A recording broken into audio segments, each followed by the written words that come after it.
আপনি চেষ্টা করছেন আমি যে কোনো প্রকারে কেন্দ্রীয় সরকারে বা রাজ্য সরকারের চাকরি আমি নেবই, এটা আপনার প্রতিজ্ঞা।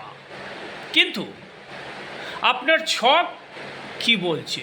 ছক কি পারমিট করছে আপনাকে কেন্দ্রীয় সরকার কিংবা রাজ্য সরকারে চাকরি দেবার জন্য?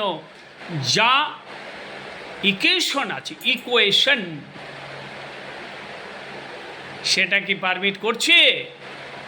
যদি পারমিট না করে কোনো দিন চাকরি পাবেন না, এটা গ্যারান্টেড। লিখে দিচ্ছি আপনাকে আমি। কেন্দ্রীয় সরকারি চাকরি পাওয়ার জন্য আপনাকে রবিকে বলবান হতেই হবে। আর রাজ্য